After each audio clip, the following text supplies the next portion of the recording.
It's a beautiful Sunday morning, the birds are singing, the sun is shining. What better weather could you ask for during this lockdown? The radio said it was a sunny day today, so I thought I'd do some gardening. Let's go. Hi everyone, how you doing? Yeah, how you coping with lockdown? Let's watch some Netflix. Once a year, the eyes of the nation turn to this tiny hamlet in western Pennsylvania to watch a master at work.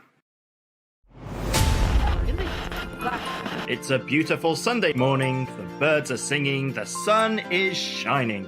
What better weather could you ask for during this lockdown?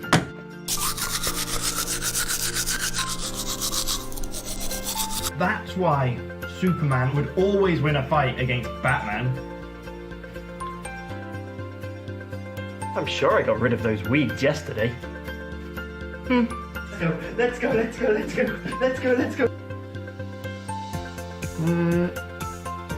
Didn't we have this Zoom call yesterday? Let's try something different today.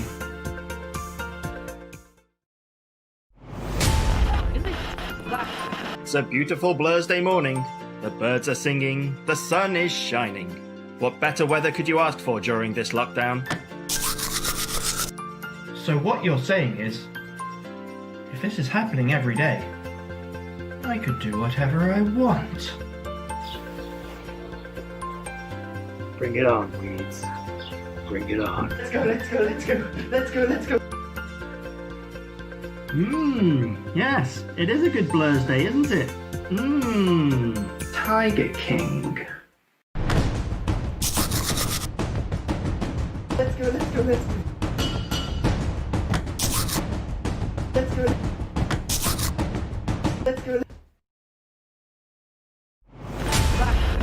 It's a beautiful Blursday, the birds are blurring, the sun is blurring.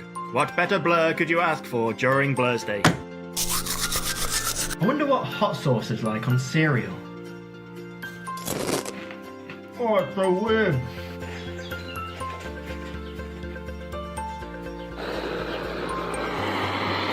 Today, we end it.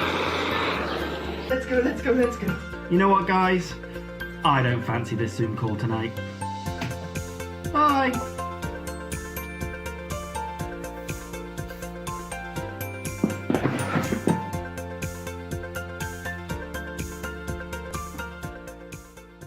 I've completed Netflix. There's nothing left to watch. Oh man, I can totally relate to that. That was amazing. Thank you to all those who pulled that together. Well, hello and welcome to Sunday's Live What's Your Story? It's awesome that you're able to join us. My name is Ben and this is Rachel. We're some of the leaders here at Vineyard 53. Thank you so much for tuning in. Whether you've known Jesus for years or you're exploring faith or you clicked out of curiosity, a warm welcome to you all. We are Vineyard 53, a church on an adventure, inviting people into relationship with Jesus and each other and seeking transformation in every part of life. We love to do things in a way that is super accessible here at Vineyard 53, especially for people who are still not sure what they believe or they're exploring Jesus or faith. And if that's you, you've totally come to the right place. So here's what to expect this morning. In a moment, we'll be hearing a few stories from people who are part of Vineyard 53. They'll be sharing a bit about their own journey of faith and the impact Jesus has had on their lives. You might not agree with everything they say, or some stuff may actually really resonate with you. But we hope you find their stories insightful and thought-provoking. Then I'll be back at the end to wrap things up. For those of you who do want to stick around, we'll be having some song worship at the end. There'll be songs to Jesus and about him. Feel free to just watch and take in the lyrics, or you can join in too.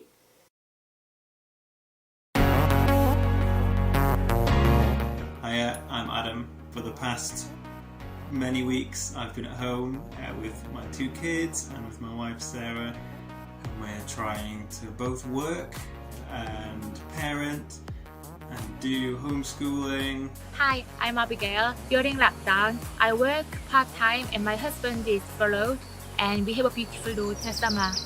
Hi, my name's Rob. I'm married to Jean.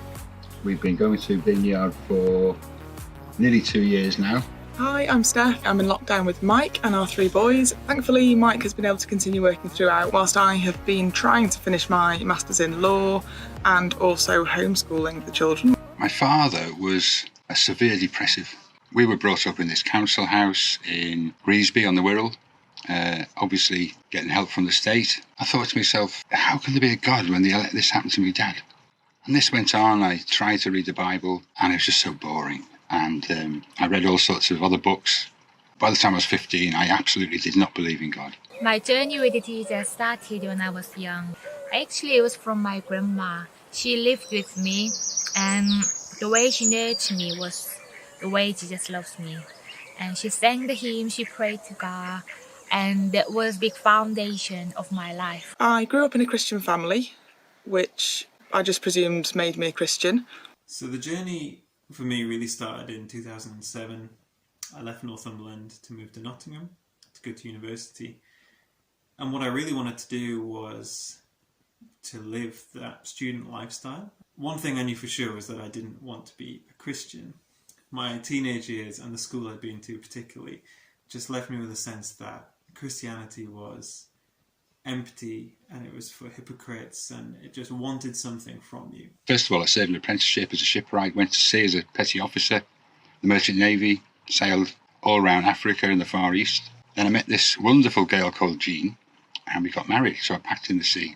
Jean had been asked to be a godparent and I went to the church and I saw all these people up at the front giving these promises that they were going to do this, that and the other. And I knew none of them were going to keep them. And I thought, this religion that's lasted 2,000 years, there's absolutely nothing in it. How on earth has it lasted so long? And I said to Jean afterwards, listen, Jean, I'm not going into a church again. Jean had been looking for a church. And Jean went to this church, came back. She walked through the door. I could feel a power coming out of her. And I didn't know if I liked it or I didn't like it. She said, I'm going back. I said, okay, I'm coming with you. Now, I was going to make sure it was okay for Jean to go to it, because I wasn't interested. A little while into my first year of university, I met a girl called Sarah, and I knew that she had a background in church, but she seemed okay. And I really liked her, and so when she invited me along to church, of course, I said yes. Because there was no way that I was going to be a Christian. But what I did meet there was a bunch of people who followed Jesus, and the way that they treated one another, and the way that they were sincere and kind and thoughtful and enthusiastic, that really damaged my preconceptions of what I thought a Christian was. And so that started a little period of questioning for me, what is it that makes these people behave so differently to me? And Sarah and I got to know each other a little better, and in the process of that we found out that we were expecting a baby, which was quite surprising. And where I'd expected judgment and shame from this new community of people that I'd met, because that's what Christians are about, what I actually discovered was nothing but love. We both came from really supportive families, but they were far away. And what we found in the church was that people became like a family to us, despite the fact that we'd kind of done everything wrong. In the midst of all of this, obviously, it's a bit of a crisis point in our lives. And crisis points often raise bigger questions like, what is life even about? Or why am I here? And I think for me, it uncovered this feeling in my life that there was a deep longing for something, and that I felt lost in the world and I was trying to make sense of it for myself. And looking back on it now, I realise I was putting on all of these different masks and identities of trying to be a certain way, but I really didn't want to become a Christian. My first real encounter with Jesus came just after Alfie was born 14 years ago, and I was just amazed at this incredible, perfect little thing, this little baby, and it just made me realise that there's so much more to life than what I can see. So I was just looking at the sky and the trees with different eyes. I felt as though my eyes were suddenly open to this amazing world, and there was just so much more to it than what I could actually see. I thought I ought to go and find a church, so I wandered into a Baptist church and ended up signing up for a Christianity Explored course, which was great, but quite similar to Alpha, in that you just really explore who Jesus is, what he did for me, and that was amazing. I can remember saying to the pastor, this is amazing, do people know this? We should tell people. So it was really amazing just to find out really what Jesus had done for me. That was really the start of my relationship with Jesus. Even though that was 14 years ago, I've always felt like a brand new baby Christian. I feel as though I don't know things that I ought to know. I can't quote chapter and verse out of the Bible. I don't know all the words to the worship songs. I don't know the order of all the books in the Bible, but Jesus doesn't mind any of that. For me, having Jesus in my life means that I've got someone in my corner all the time, no matter what's going on, which is very reassuring, and it makes me feel safe and makes me realise that I don't have to have it all together. Life can be tough. Life can be really tough. And I'm always amazed at how people can do life without Jesus. So I went to this church on this Sunday morning. Now I assumed everyone going to church wears a suit and tie and stuff. So I purposefully put jeans on, denim shirt, denim jacket, because I didn't want anyone to think I was one of them. So we sat there, stand up, sit down, sing a song, sit down. Someone comes up and reads some stuff. Of course, they come round with a plate. They always want your money, these churches. Then the guy started doing his talk. I heard about 3 words of this talk, and I was filled with this incredible feeling. I can't describe it. It was wonderful and yet also quite frightening. You hear people saying just before you die, your whole life passes, and this is what happened to me. My whole life sort of passed in front of me. I knew this is God. And I felt filthy, I felt dirty. I thought, this is how he sees me. And then I've still got this incredible feeling, and then all this dirt and muck just came right through me, right down at my toes, into the floor, and was gone, and I felt wonderful. I was aware of the guy on the front again. I mean, I totally didn't even know where I was. And then, oh yeah, I'm here. And then I'm filled again. I'm sort of back to normal, and I'm sitting there. The talk's finished. And then they sang the last hymn called Amazing Grace. It had just been in the charts, so I knew the words off by heart. But this time, I'm saying these words, and I had tears pouring down my face. I'm a Scouser, we don't cry. I haven't cried since I was, 6 or 7. Anyway, we got out of the church, and I thought, what do I do? I got home. I couldn't eat, I couldn't sleep. I was walking up and down. Weeks later, someone gave me a book by David Watson called Is Anybody There? And I read it. And someone in there had a similar experience to me, and I thought, I'm not just going mad, because I was thinking with my dad, maybe I ought to be in that hospital as well. Anyway, I said the prayer, told everybody at work what happened. I was the picture framer of the factory. This was illicit. And I had to go and see the boss and tell him I'm sorry, but I've got to own up to this. And then I started reading the Bible, which was a big mistake. So I started reading the Gospels, which are 4 accounts of Jesus' life. And I'd heard of Jesus, I'd seen stained glass windows and whatever. But the Jesus that I read about in these accounts of his life was radically different from what I was expecting. And he upset everybody's expectations of what he should be like. And he was living a life that was so free and full of power and full of love for the outsiders and the people that got things wrong. And I thought, where has this guy been, for 7 years of RE lessons? Where was this Jesus? And I just found that I loved him, the Jesus in the Bible. And I thought, man, this Jesus here in the Bible, this is the guy that these people who are so different to me and so loving and kind, this is the Jesus they're pinning their lives on, and this is why they're living so differently. And I still had to get over this thing in myself that more than anything, I didn't want to become religious, but I was becoming more and more convinced that this Jesus was real, and I was more and more convinced that I needed him. And then I made another fatal mistake for someone that didn't want to become a Christian. I was in church one night and I prayed that if God was real, which I really was thinking that he was and really longing for him to be, I asked, if you're real, will you reveal that to me now? Will I be able to experience you? In that moment, I felt a sense of God's presence and a sense that all of the things in life that I was holding on to and trying to carry, not just our baby who is coming into the world and relationships, but also this idea of who I am and what my life's about, that I could let go of that into hands that were bigger and more capable than mine. And that night, a couple of months before our baby was born, I started to follow Jesus. When I was in uni, I was invited going to Christian conference, and in the prayer meeting, I felt God spoke to me that you're my daughter. And yeah, that was incredible experience, just so soft, but also very firm sounds. Later on, after a few years, I discovered that I was adopted. So that was big comfort that God sees me as his daughter. And since then, I really wanted to please God, but I couldn't.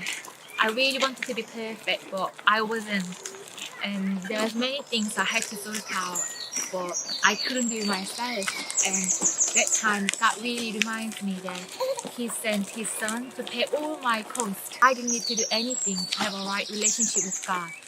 So that was really big relief. During COVID-19, I'm dwelling on God's faithfulness.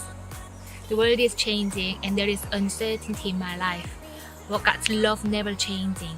He's always provide my needs and He is always good. So whenever I get distracted or distressed, I just look at His face. I think this lockdown thing has been really weird. Often at times I've felt myself becoming very introspective and thinking about myself a lot. And one thing that's really helped me actually to hold on to meaning is just turning that attention around and thinking, what can I do? Who can I help? Who can I show God's love to? We just believe God's got a plan. He's put us here for a purpose and a reason. And we're praying now, God, how do you want us to do this? How are we going to get involved in this plan of yours? Having meaning and purpose, especially at this time, with everything that's going on, really comes down to helping others. It's definitely something that I aspire to do, and I hope that I do. Even something as basic as sharing where I'm at, and when things are good and bad, people can relate to that. It's okay to not have it all together.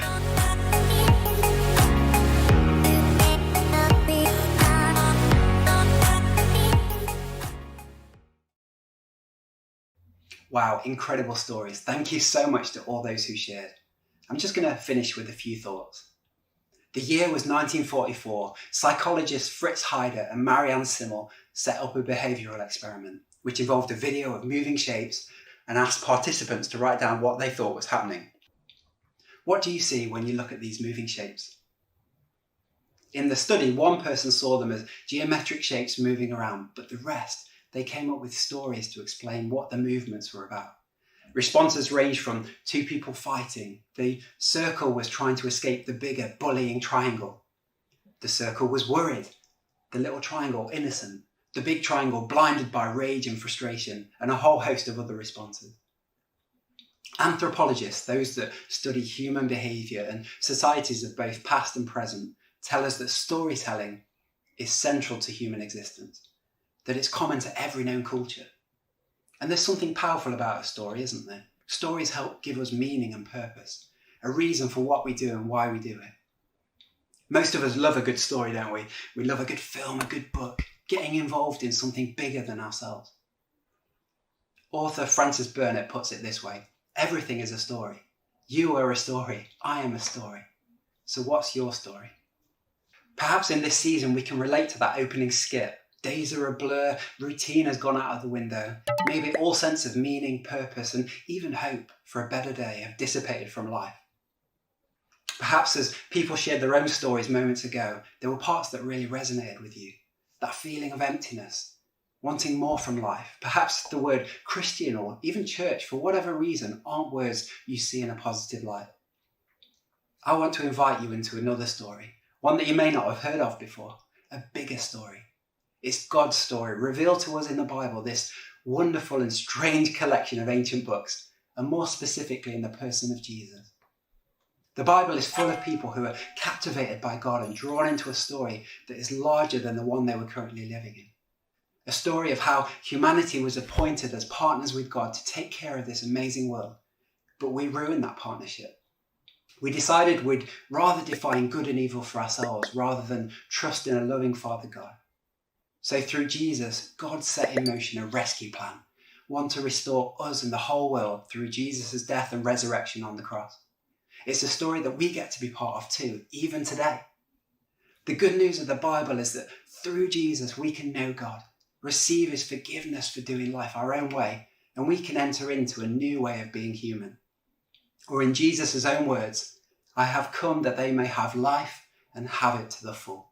We can partner with God to love people, bring social justice, compassion, healing and life wherever we are. Our past can be forgiven. We can know God's peace, that he is with us in our present and our future is secure, even after death.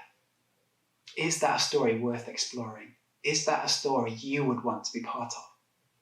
It's so much bigger than simply getting a ticket to heaven. We get to join in God's story right now as he continues to restore and renew all things. We would love to invite you to explore this bigger story. His story can become our story. God wants to draw us into a story much bigger than the one we're in, grabbing our hearts, our attentions, our passions, to bring new purpose to our lives. And here at Vineyard 53, we love to create environments where people can ask life's big questions and have an honest discussion about Jesus and faith. We frequently run alpha courses where there's like short talks exploring different aspects of the Christian faith and then space to discuss what everyone thought. So if you would be interested in exploring faith in Jesus, if you want to continue this conversation, this journey, then there's a link below that you can fill in like a request form for more information and we'll be in touch. It might be that you'd like to enter into this bigger story now, in this moment. If that's the case, I'd love to invite you to pray a simple prayer, either out loud or in your heart, welcoming Jesus into your life. God, I realise that I've lived my life apart from you, doing things my own way, and I'm sorry. Help me turn around from these things and follow you. I want to enter into your bigger story and live a life that is pleasing to you. Thank you, Jesus, for dying to bridge the gap between me and God. I want to receive your love, your forgiveness, your peace, your hope, your purposes for my life. I want to partner with you to love people and bring life wherever I go. Amen. Do get in touch if you prayed that.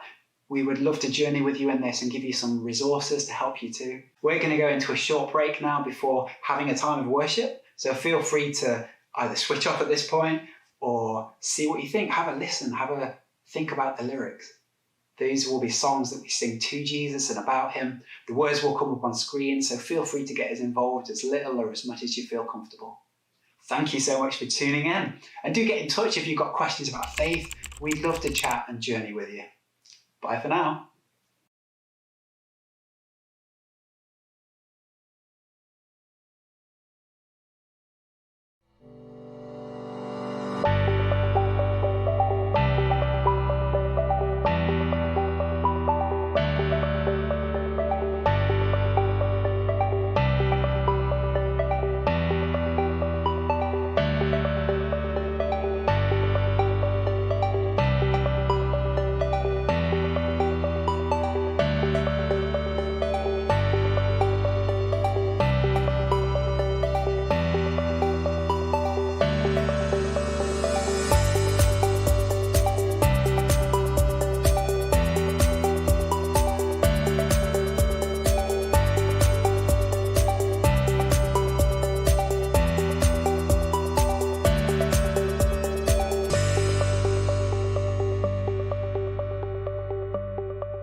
lifter of our heads. Your love is an endless ocean, never running dry.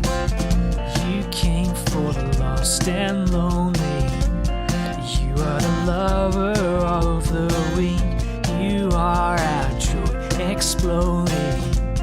Jesus, the one we need. Your light breaks through the night. We're coming alive, coming alive. Your name breaks every chain. We're coming alive, coming alive.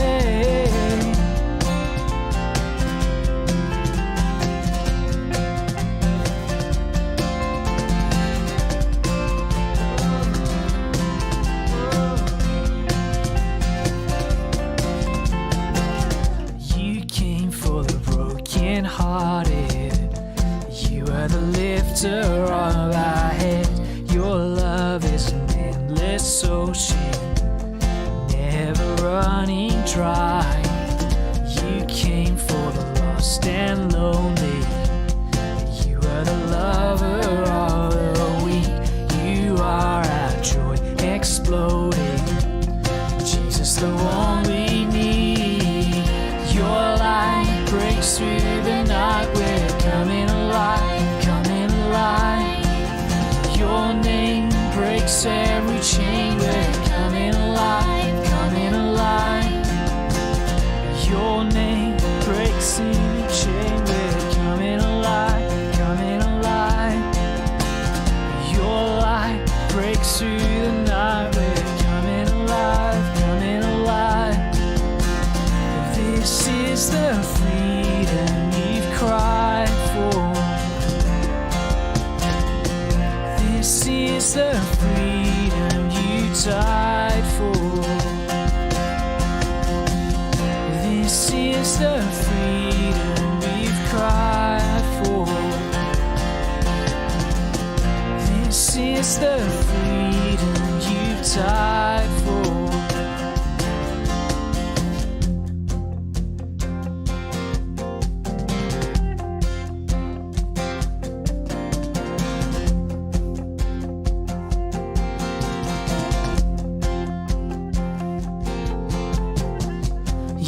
Took my place, don't have to be the same.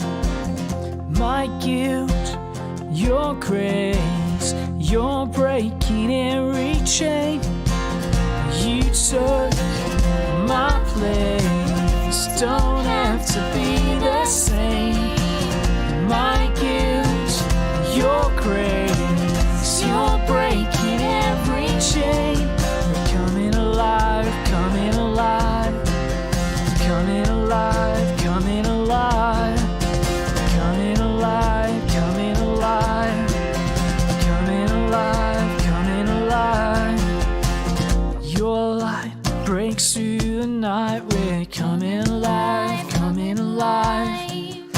Your name breaks every chain. We're coming alive, coming alive. Light breaks through the night. We're coming alive, coming alive. Your name breaks every chain. We're coming alive, coming alive.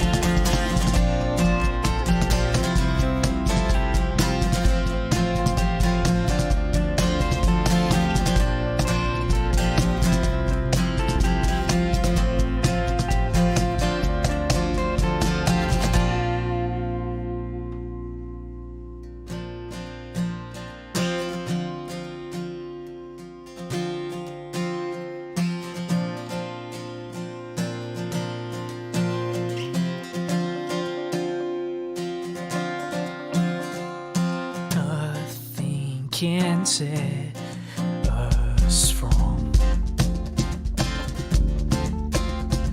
the grip of his mighty love. We've only glimpsed his vast affection, heard whispers of his heart and passion, his pouring out. His love is deep, his love is wide, and covers us. His love is fierce, His love is strong, He's furious. His love is sweet, His love is wide, making hearts to lie. The Father loves and sends His Son. The Son laid down His life for all.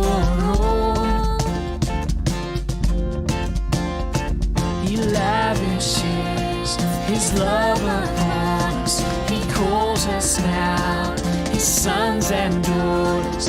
He's reaching out. His love is deep, His love is wide, and it covers us. His love is fierce, His love is strong, He's furious. His love is sweet, His love is wild, and it's waking hearts to life. His love is deep, His love is wide, and it covers us. His love is fierce, His love is strong, He's furious. His love is sweet, His love is wild, and it's waking hearts to life. Come waking our hearts to life, waking hearts to life.